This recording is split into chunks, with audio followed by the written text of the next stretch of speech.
Hello, everyone, and welcome to today's webinar, Clinical Applications of Sanger Sequencing and Fragment Analysis via Capillary Electrophoresis, and an introduction to the SeqStudio Flex DX Genetic Analyzer. I am Sydney McNeil of LabRoots, and I will be your moderator for today's event. Today's web seminar is presented by LabRoots and brought to you by Thermo Fisher Scientific. To learn more, visit thermofisher.com. We encourage you to participate today by submitting any questions you may have during the presentation. To do so, simply type them into the Ask a Question box and click Submit. We will answer as many of your questions as we have time for at the end of the presentation. You may also submit any technical issues here as well if you happen to have any trouble seeing or hearing the presentation. Now, I would like to welcome our speakers for today's webinar. Andy McNamara, Senior Manager of Applications R&D, Thermo Fisher Scientific, and Ramona Polster, Application Territory Specialist, Thermo Fisher Scientific. Andy and Ramona, you may now begin your presentation.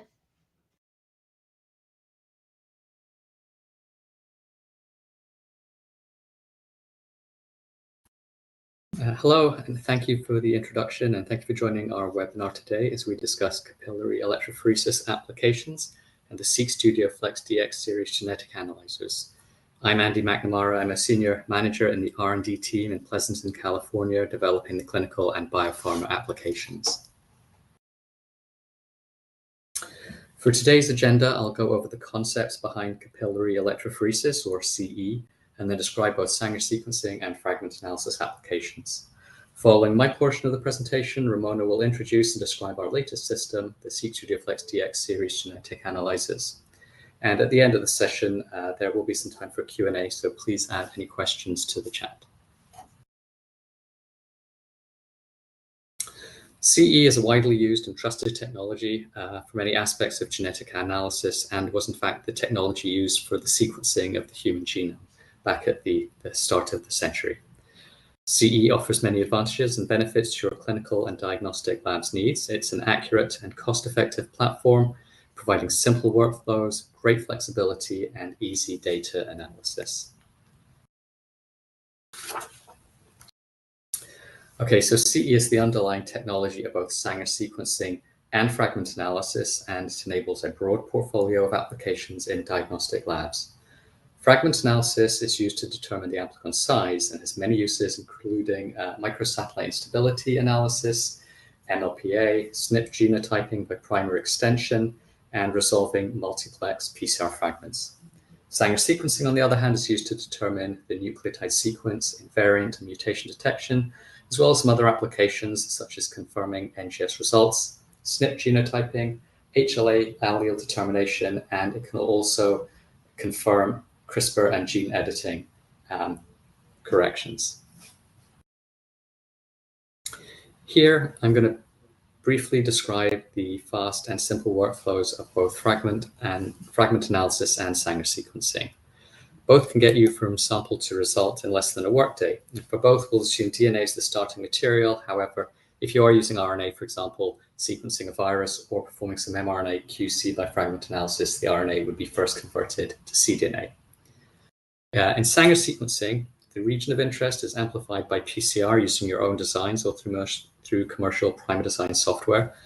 And you can tail your gene-specific primers with such things as an M13 sequence. After that amplification, purify the PCR fragments, and then you do this cycle sequencing reaction using the fluorescently labeled dye terminators. The sequencing reaction is then again cleaned up, and the sample is analyzed by the CE instrument, followed by intuitive data analysis. Now, fragment analysis, on the other hand, has even shorter and simpler workflows. For fragment analysis, again, the region of interest is amplified by PCR, and this can be done using fluorescent primers, for example. Then the sample is diluted, and it can go right into the CE instrument, and then simple data analysis, again, by comparing peaks. Takeaway here is that both workflows add value to your lab. Both are incredibly accurate, both are fast and simple, especially when it comes to straightforward data analysis. Okay, so let's dive a little more deeply into some examples of Sanger sequencing and the applications for diagnostics and clinical labs. Right, Sanger sequencing is an excellent choice for clinical oncology. It can be used both to characterize samples for targeted mutation analysis and for confirming NGS observations. It's a great technique for interrogating regions and hotspots where known variants are located due to the accuracy and single base resolution. Mutations in common oncology targets such as EGFR, KRAS, BRAF are highly characterized and well suited for this Sanger sequencing analysis. And you can also survey whole genes such as BRCA1 and BRCA2. Sanger sequencing is also a powerful tool when confirming observations such as verifying a variant found in an NGS panel. So Sanger sequencing can provide highly accurate results with less expense and without complicated workflows and analysis with some other methods. Okay. Going into a little more detail in a specific sample, I'm going to consider KRAS. KRAS is frequently mutated in common cancers such as colon, pancreatic, and lung. Identifying these KRAS mutations is critical for guiding a patient's diagnosis, treatment decisions, and prognosis. Sanger sequencing provides a highly accurate method for targeted detection of these KRAS mutations. It can offer single base resolution and a simple, scalable workflow for rapid, reproducible results. In addition to this fast and accurate, simple workflows, the precision allows for identification of both known and unknown variants in the sample. And we know that the vast majority of common KRAS mutations occur within specific codons of exons 2 and 3, so utilizing targeted Sanger sequencing is ideally suited for analyzing these hotspots. Moreover, it does serve as a valuable method for confirming those variants detected by other screening approaches, as we just mentioned. All right, so let's take a look at some typical example data. This is an electrophoregram for Sanger sequencing around the region of the G12C mutation from bidirectional Sanger sequencing, and this is using some control panel DNA. Now, if we zoom in, we can see in the top panel the wild type sample with a single black peak at the specified base. And then in the lower panel, you can see that we've got a 50% mutant where you can see two peaks, a red peak and a black peak, and that shows you the presence of the mutation. So Sanger sequencing is also commonly used for genotyping and drug resistance, and this is particularly useful in viral sequences such as HCV, HPV, and HBV, to name a few of those. But if we consider HIV as an example, the standard of care in high-income countries is to perform genotypic testing prior to initiation of antiretroviral therapy. HIV-1 genetic surveillance through public health and epidemiology studies are continuously performed to investigate transmission trends and risk stratification of given at-risk populations. So to do this, the workflow would involve extracting the viral RNA, which is then reverse transcribed to cDNA, and then you can use your targeted primers to do standard sequencing workflows. Now, these examples here show that the data can be used for both genotyping the viruses and can provide information on drug resistance mutations and thus guide therapy selection. Again, this demonstrates the utility of Sanger sequencing for rapidly generating high-quality data in a cost-efficient way for the lab. Okay, for many labs that utilize NGS panels or do exome-based sequencing tests, an orthogonal method is often required to confirm certain molecular and diagnostic observations and results. In this case, Sanger sequencing can be a powerful tool due to its high accuracy and flexibility in focusing on these targets. As we discussed earlier, KRAS is an example for oncology. However, we can broaden our scope and we can use Sanger sequencing to confirm observations in genes associated with inherited disorders like cystic fibrosis or thalassemias, or we can use it for pharmacogenomic targets like HLA genes or DPYD, for example. And that kind of wraps things up for Sanger sequencing. And we discussed how this can be a powerful tool in clinical and biomedical research. Now we're going to turn our attention to fragment analysis applications. So if you recall, fragment analysis protocols and workflows allow us to fluorescently label and very precisely measure the amplicon lengths. This enables a high degree of multiplexing and uses both fluorescent channels and amplicon size. Again, we'll start by considering some oncology applications for fragment analysis. Deletions and duplications of sequences are hallmarks of many cancers, and fragment analysis allows us to accurately measure these. Microsatellite instability, or MSI, is a common defect in colorectal cancers, uterine cancers, and gastric cancers. Understanding the MSI status of a cancer can provide information useful to therapy selection and provide more information regarding familial cancer risks. This slide also highlights some diverse examples and the use of fragment analysis in detecting these deletions and duplications in several rare and undiagnosed genetic diseases and other inherited conditions. Early and accurate detection in the lab can lead to better outcomes for the patients when we're considering these kinds of conditions. Okay, we're going to take a little closer look at another specific example here. FLT3 internal tandem duplications are one of the most important molecular abnormalities in acute myeloid leukemias, or AML. It significantly influences prognosis and the treatment decisions. The duplicated sequence is inserted in frame into the FLT3 coding region.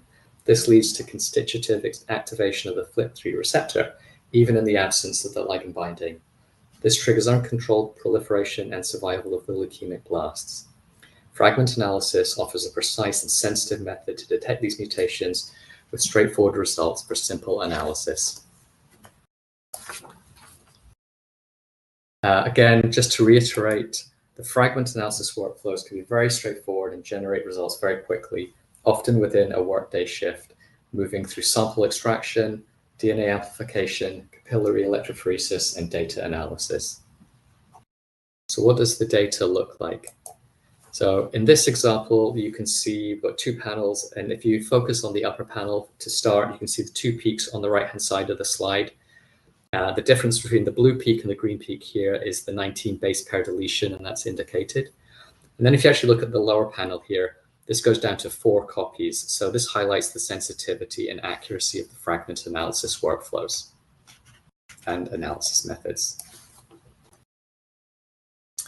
All right, so we talked a little bit about microsatellite instability a couple of slides back, but let's take a little more time to understand how useful fragment analysis really can be for MSI. We know that the mismatch repair and thus that microsatellite instability is common in several cancer types. These mismatch repair deficiencies lead to high mutation rates and thus can lead to more neoantigens. And this can actually include potential therapeutic targets for immune checkpoint inhibitors. The MSI status can also influence response to conventional chemotherapy. For example, MSI high colorectal cancers may respond less well to 5-fluorouracil-based chemotherapies. Clearly, MSI plays a critical role in these situations. Fragment analysis by CE is a great choice here, as other methods like NGS can be challenged by these repetitive sequences. And if we continue to look a little further, in this published example, the authors tested a cohort of about 120 colorectal cancer patients, proficient and deficient, for the mismatch repair. In these two samples, the one on the left is classed as MSI high, and the one to the right is stable. And the red boxes indicate here the unstable repeats by fragment analysis, and you can see those extra stutter peaks, mostly to the left of the intended peaks. And in this study, MSI by fragment analysis demonstrated a high overall % agreement with the immunohistochemistry results. Additional analyses were performed on discordant samples, and the results were in agreement with the fragment analysis. The authors here highlighted the accuracy, automation of result calling, and fast time to results.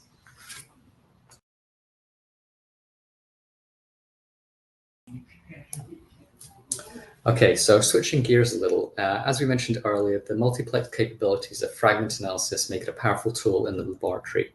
By careful design of amplicon lengths and selection of different fluorophores, many targets from the same sample can be analyzed together in the same capillary. Combined with the multiple capillaries available on different instruments, this amounts to a great degree of throughput and flexibility.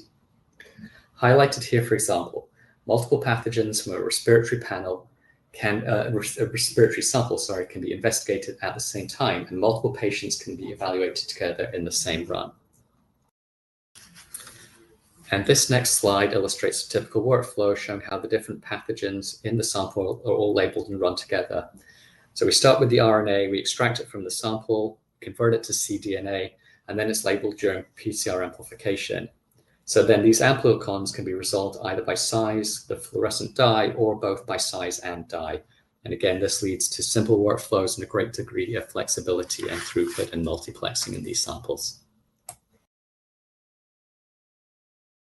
So another powerful example where fragment analysis by CE can excel over other methods is in repeat sequences outside of applications like MSI and oncology.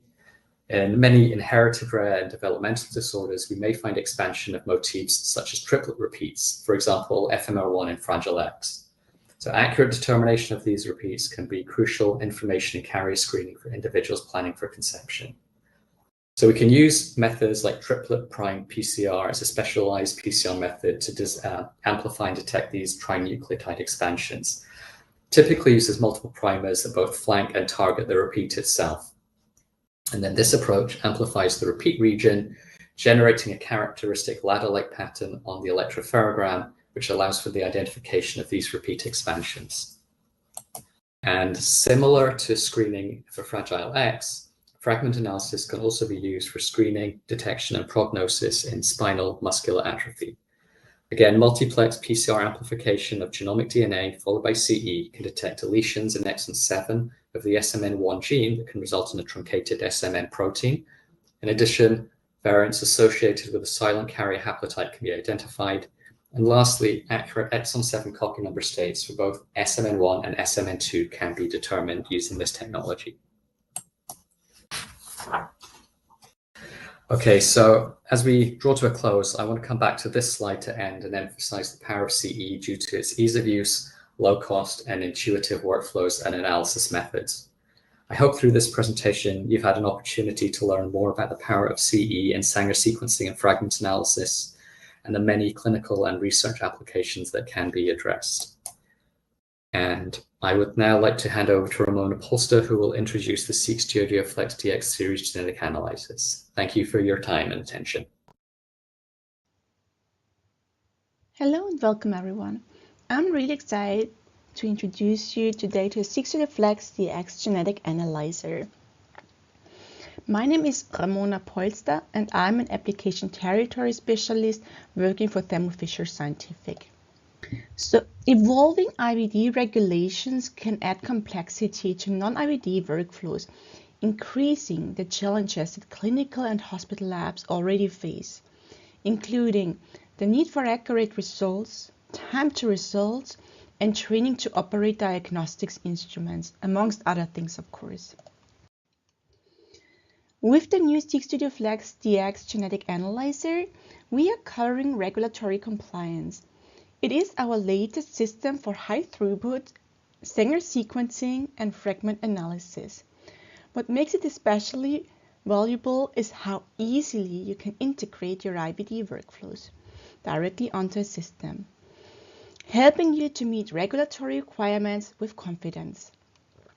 And thanks to its intuitive design and user-friendly interface, you will save time in your daily operations and boost your lab's overall efficiency. The system also allows robust connectivity options, including remote access to our support center. We are really committed to minimize instrument downtime, which ties directly into our strong focus on service and support. So it's not just about delivering the instrument. We are here to back you up with the training and assistance you need to succeed. And because it is so easy to use, you'll reduce the amount of training required for your team. And also the connectivity features make it really easy to collaborate across your teams or locations. Okay, so here you can see three key themes on the slide: IVD, ease of use, and flexibility. We'll get into all of them, but for now we will go into IVD. SeqStudio Flex DX supports IVD, regulatory compliance, and helps you to go from research to assay development to clinical testing with three separated operating modes: for RUO, meaning research use only, IUO, investigational use only, and IVD, in vitro diagnostic mode. So the IVD mode is of course the mode that we want to use to do any diagnostics. For assay developers, IEO mode can be used. So this mode allows you to do performance evaluation for the assays. The IEO mode allows the development of your own assays, and once you've validated that assay, you can push it into IVD mode to run your routine testing. And the IVD mode supports, of course, also all on-instrument consumables that are validated for regulatory use. And any validated dye set can be imported as part of the IVD injection protocol and calibrated in the IVD mode. And to ensure seamless data handling and traceability, the platform is LIMS capable, enabling you to have efficient data management throughout your laboratory process. So let's take a look at a few more important features built into the system. One of them is something called SAE. So this stands for Security Audit and Electronic Signature. This is especially valuable if you need to maintain an entire audit trail for compliance purposes. So everything is tracked for you. Coming to e-signature, so you can control who's authorized to sign off reports or, for example, any custom assays. When you create a user, you can set this permission to only apply to specific people. And coming to users, you're not limited to creating individual settings from scratch every time, but you can define entire user roles. That makes it so much easier to manage permissions across different teams. So for example, someone in IT might need different access than someone who is doing the routine diagnostics. And you can set all of that up in advance and then assign the users to the right roles, giving you flexibility but still saving time. So this brings me to the next point, the ease of use of this instrument. The instrument is really intuitive for users of all skill levels. And here on the right side, you can see the instrument, which has one touch start, and it is equipped with an onboard computer. So this computer you can actually see here labeled with onboard computer on the right side in the picture. And on this computer, we have also some how-to videos. So if you forgot how to do a certain maintenance task, we've got you covered because you can just go into there and watch the video on how to do something. The instrument also helps to reduce some time by having features like auto-spectral calibrations. So this makes it so much easier when we have to change the array. And on the next slide, I'll show you how the instrument looks opened. And we actually have also an integrated plate barcode reader. So now here is the open instrument. In the bottom we see the sample drawer with the 4 plates, and on top we see the array. So the ready-to-use consumables all come with RFID tags, which makes it really easy to track the lot numbers and also expiry dates so that you don't need to do that offline. And in terms of connectivity, you can connect it to your LAN network if you want to, or use Wi-Fi. If you prefer to keep the instrument completely offline, you can export your results, for example, using a USB stick. If the instrument is connected, we can offer remote support and troubleshooting so that we can help you to resolve issues faster and with less downtime. On the next slide, you will see a short video on how the array is installed onto the instrument. So it's really easy. It is pre-configured on the plastic frame, and we slide it onto the instrument, and with this locking mechanism we go into the pump lock, and then we just close the cover of the detection cell, and this is the entire installation process. So this brings me to the last point. We know that the system is IVD compliant and is still really easy to use. And on top of that, we offer a lot of flexibility. thus the name SeqStudio Flex DX. One of the standout features of this system is its continuous plate loading capability. This means you can remove and load new plates even when a run is still in process. And this is a real game changer for labs with unpredictable workloads. So we all know how often urgent samples just show up out of nowhere in a day-to-day clinical lab. And based on your feedback, we made it possible to reprioritize samples mid-run. So even if something's already processing, you are not locked in.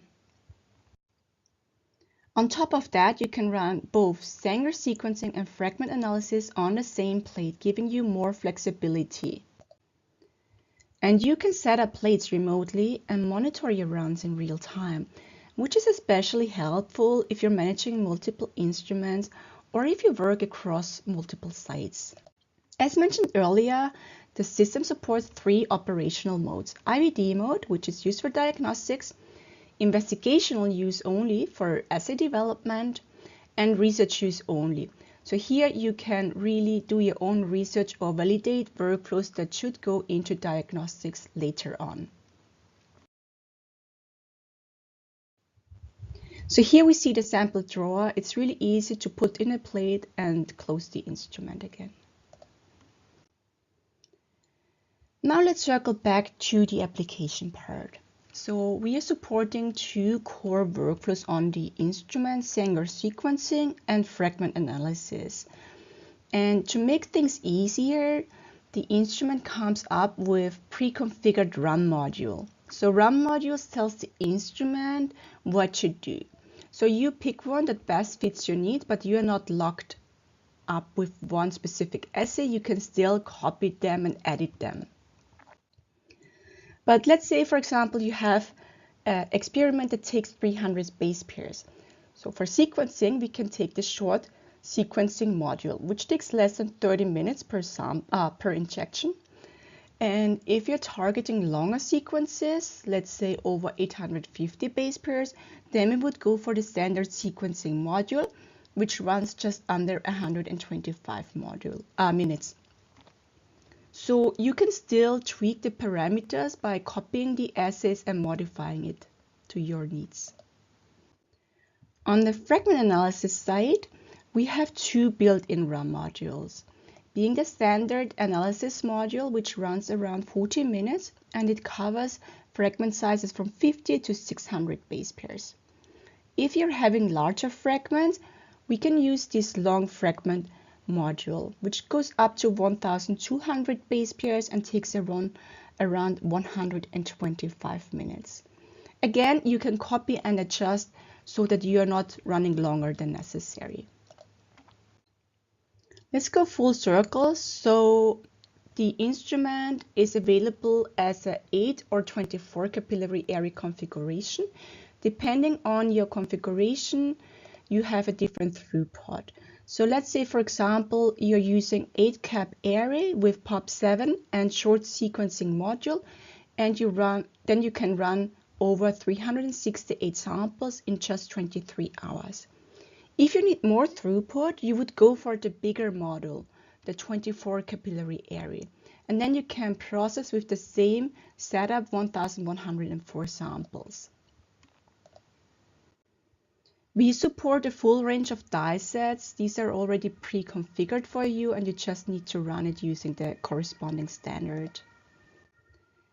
And the system is compatible with our standard polymers, being POP4, POP6, and POP7, where POP6 and POP7 are available as IVD certified consumables. The arrays itself can be purchased at 36 cm or 50 cm length, and the 50 cm version supports short and long sequences or fragments, and this is why this one is also available as an IVD version. So let's recap. The SeqStudio Flex DX is IVD certified and built for clinical environments. It's designed to boost your productivity and adapt to your workflow. It is really easy to use while still being flexible, and you can choose your own connectivity, like LAN, Wi-Fi, or just USB. Most importantly, it comes with Thermo Fisher Trusted Support, so you're never left on your own. And this is all I wanted to tell you about this new instrument. Thank you so much for your attention.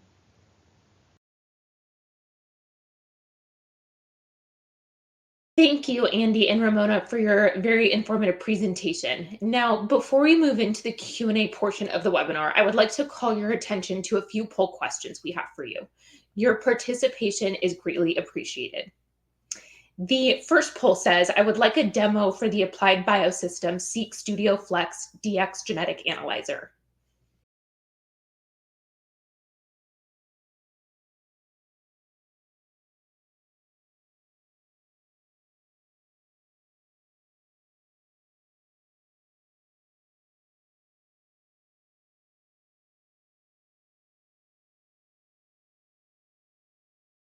All right, the next poll says, I would like a consult for the Applied Biosystems SeqStudio Flex DX Genetic Analyzer.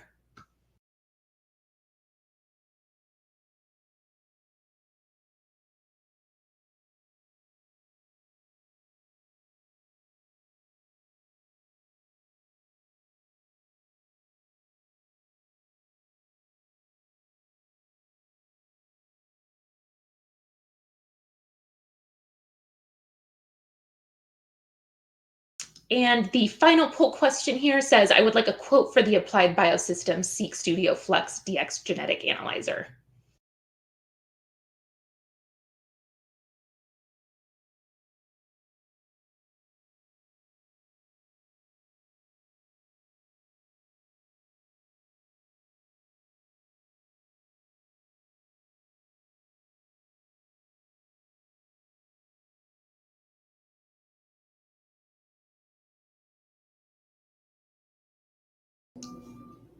Okay, thank you all very much for your participation. We will now start the Q&A portion of the webinar. If you happen to have a question that you would like to ask, please go ahead and do so now. Just click on the Ask a Question box located to the far left of your screen. We will answer as many of your questions as we have time for.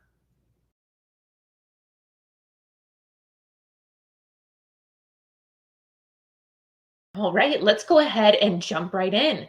The first question that we have here is for Andy, and this says, why is capillary electrophoresis still so widely used when NGS is available? Okay, yeah, thank you. That's a great question. There are several reasons, but I think the first and most important is the established high accuracy of results. It's the gold standard still. NGS it does offer massive throughput and broad mutation detection, but CE still dominates in several key applications. It's faster, it's cheaper, it's easy to interpret for certain targeted assays. And CE is especially powerful in detecting those small insertions and deletions, the repeat expansions we mentioned earlier, sizing of alleles and known variants.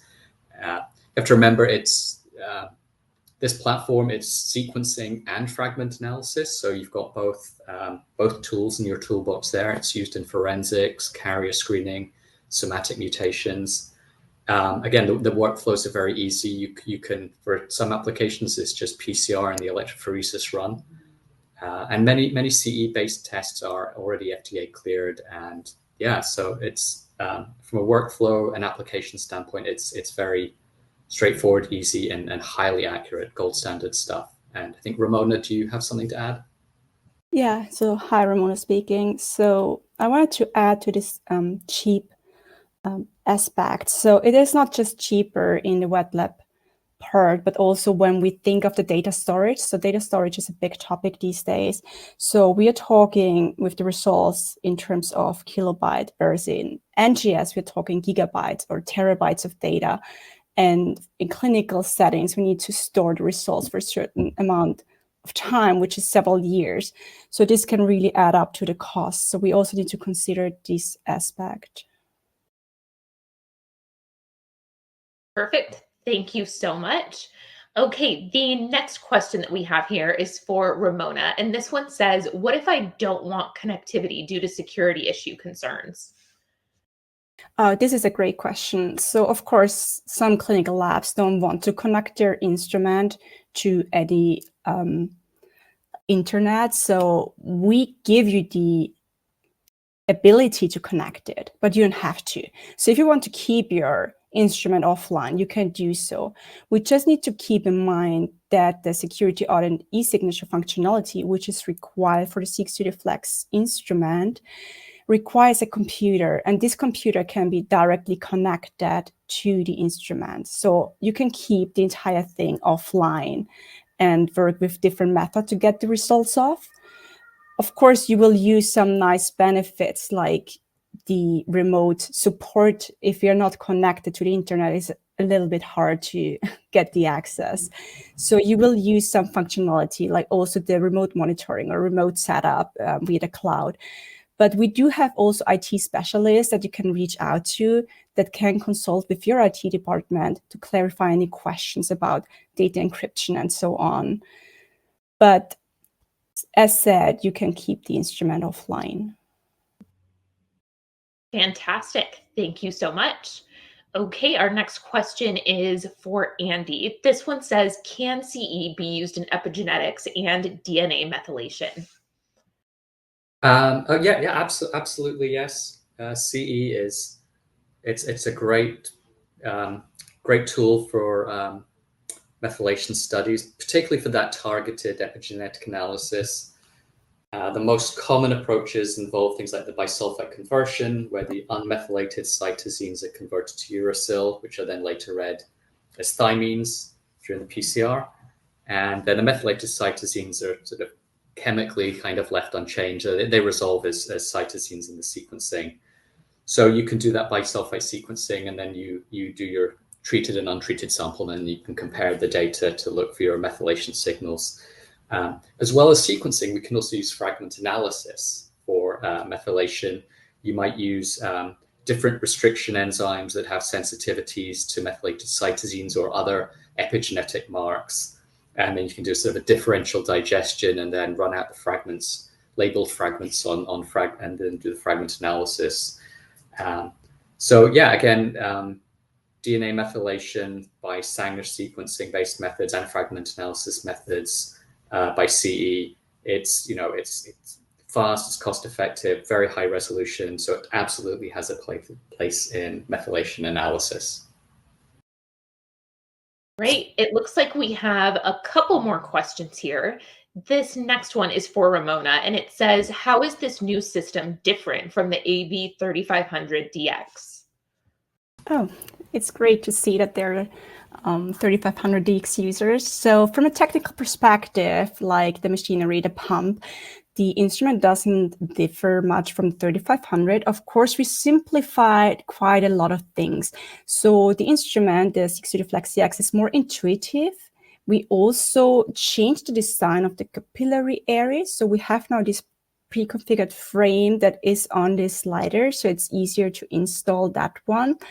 Also, with this area, we have the mentioned auto spectral calibration, so we don't need to do a manual spectral calibration whenever we swap the array, which can be quite time-consuming. Of course, we have this plate loader, so we can swap plates even when a run is in process. So I also mentioned that one. We have 3 modes instead of just 2 modes. So we have the additional IUO mode, the investigational use only mode, which can be used for any assay developers to validate their assays and bring them out on the market. Of course, the onboard computer with the tutorial videos. So this makes it really easy to use. Even if you cannot recall everything from the instrument training, you can watch the videos. With the connectivity, you can share data more easily. We have the option to offer remote monitoring and remote troubleshooting. And a new functionality with the SeqStudio Flex DX is that we have a so-called off-scale recovery option. So this actually means that when a signal is quite saturated and the camera is not able to distinguish the signal anymore, like you maybe remember from pull-on peaks or something like that. If we use this new algorithm, we can actually rescue data. Like if it's 2 times saturated, we can use the algorithm to get it down to a level that we can still analyze, which will reduce the time to dilute the sample. So I think, yeah, these are the main points I want to stress. Perfect. Thank you so much. Okay, it looks like we have time for one final question here. This one is for Andy, and it says, how does CE distinguish between DNA fragments that differ by just a few base pairs? Yeah, thank you. Yeah, that's a very important question.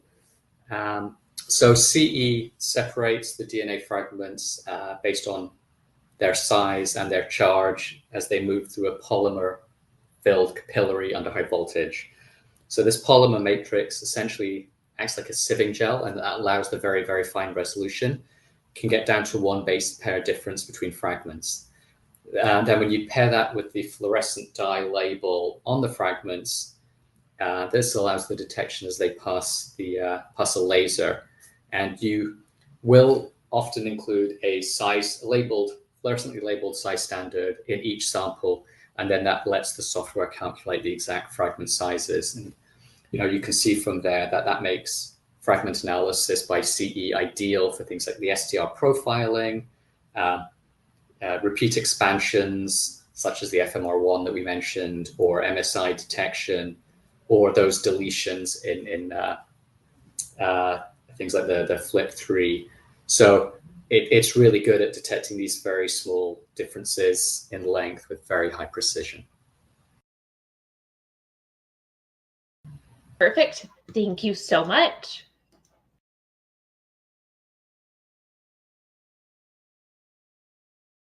Thank you again, Andy and Ramona, for your time today. We would also like to thank LabRoots and our sponsor, Thermo Fisher Scientific, for underwriting today's educational webinar. Before we go, I would like to thank the audience for joining us today and for their very interesting questions.